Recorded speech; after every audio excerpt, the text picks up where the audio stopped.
नमस्कार, सत श्री अकाल, आदावर्ष। ये है मेरा फर्ज।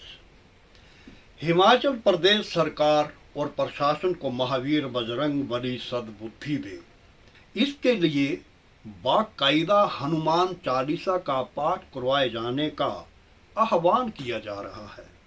सद्बुद्धि के लिए 4 अक्टूबर को हिमाचल भर के सभी मंदिरों में हनुमान चालीसा का पाठ किया जाएगा। साहब, इसमें चौंकने वाली कोई बात नहीं है। प्रदेश का हर नागरिक इस बात का समर्थन करता है कि सभी मंदिरों में हनुमान चालीसा का पाठ हो, क्योंकि ये जिस पुनीत कार्य के लिए किया जा रहा है उससे समस्त प्रदेशवासियों की भावनाएं जुड़ी हुई हैं। साहब, ये मामला भी संजौली मामले से जुड़ा हुआ है। संजौली मामले की सुनवाई 5 अक्टूबर को नगर निगम कमिश्नर की अदालत में की जानी है। देवभूमि संघर्ष समिति द्वारा ये ऐलान किया गया है कि 5 तारीख को कोर्ट द्वारा जो फैसला आना है उसके लिए प्रदेश के सभी मंदिरों में हनुमान चालीसा का पाठ किया जाएगा कि ये फैसला बहुसंख्यक समाज के पक्ष में आए और इसको बेवजह लटकाया ना जाए। संजौली मस्जिद अवैध निर्माण को लेकर अब हिंदू संगठनों का धैर्य का बांध टूटता सा प्रतीत हो रहा है। विभिन्न संगठनों द्वारा चेताया जा रहा है कि अगर 5 तारीख को फैसला नहीं आता है और इसे लटकाया जाता है तो फिर नई रणनीति बनाई जाएगी और जेल भरो आंदोलन भी चलाया जा सकता है। उल्लेखनीय है कि इससे पूर्व भी इन संगठनों द्वारा प्रदर्शन किए गए हैं। अब ये संगठन पीछे हटने के मूड में नहीं है। इस संदर्भ में ग्रामीण स्तर पर भी आह्वान किया गया है कि वहां जो बाहरी रेहड़ी फड़ी या फेरी वाले आ रहे हैं उनके पहचान पत्र और अन्य दस्तावेजों के बारे में भी संबंधित पंचायत सचेत होकर कार्य करे।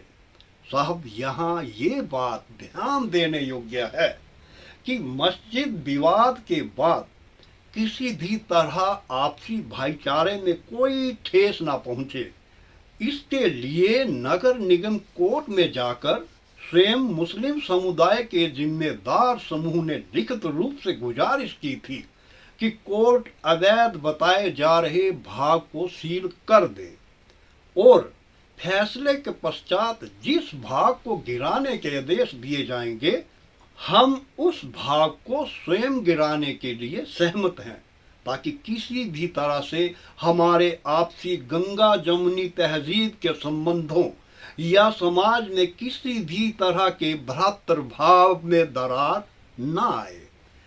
और साहब, हम सभी का भी यही कहना है कि हिमाचल प्रदेश की शांत सुंदर फिजाओं में किसी भी स्तर पर कोई भी अनहोनी ना हो, किसी भी प्रकार का आपसी द्वेष ना पनपे।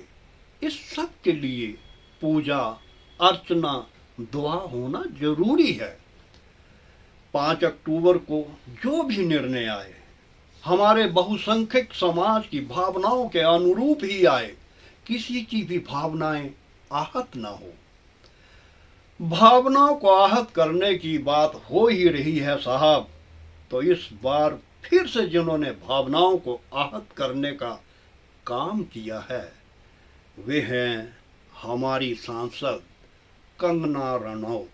जी हाँ साहब, कंगना ने अपने सोशल मीडिया अकाउंट पर एक पोस्ट को साझा करते हुए राष्ट्रपिता महात्मा गांधी पर जो टिप्पणी की है उसमें अहम बात यह है कि इस पर न केवल कांग्रेस ही बल्कि भाजपा के नेता भी प्रश्न उठा रहे हैं। महात्मा गांधी पर की गई टिप्पणी पर पंजाब के कांग्रेसी नेता ने इस सांसद महोदय पर तो देशद्रोह का मुकदमा दर्ज करने तक की बात कही है। कांग्रेसी नेता राजकुमार बैरवा का कथन है कि कंगना रनौत बार बार ऐसी टिप्पणियां करती रहती हैं, इनको ना भाजपा रोकती है और ना ही इन पर मुकदमा दर्ज किया जाता है। वहीं भाजपा नेता हरजीत ग्रेवाल ने कहा कि कंगना के विचार नाथूराम गोडसे से मिलते प्रतीत होते हैं। साहब, 2 अक्टूबर को गांधी जयंती के दिन कंगना ने सोशल मीडिया के अपने अकाउंट में पोस्ट लिखी कि देश के पिता नहीं होते बल्कि लाल होते हैं। सौभाग्य है भारत माँ का जिसके लाल लाल बहादुर शास्त्री हैं। हालांकि कंगना ने राष्ट्रपिता महात्मा गांधी का नाम नहीं लिखा, लेकिन पोस्ट उनको इंगित करके लिखे जाने से महात्मा गांधी के लिए प्रयुक्त किए गए शब्दों को दुर्भाग्यपूर्ण बताया जा रहा है। ये कैसी विडंबना है कि प्रदेश की बेटी, उत्कृष्ट अभिनेत्री, सांसद कंगना रनौत नित दिन अपनी किसी न किसी बात की वजह से सुर्खियों और विवादों में बनी रहती हैं। शायद उनकी आदतों में ही ये शुमार हो गया है कि मैं हुस्न की मलिका हूँ, लम्हा लम्हा तुम्हारे जहन में उतरती जाऊंगी। मैं हुस्न की मलिका हूँ, लम्हा लम्हा तुम्हारे जहन में उतरती जाऊंगी। 4 सू ख्वाबों ख्यालों में मैं ही तुम्हें नजर आऊंगी।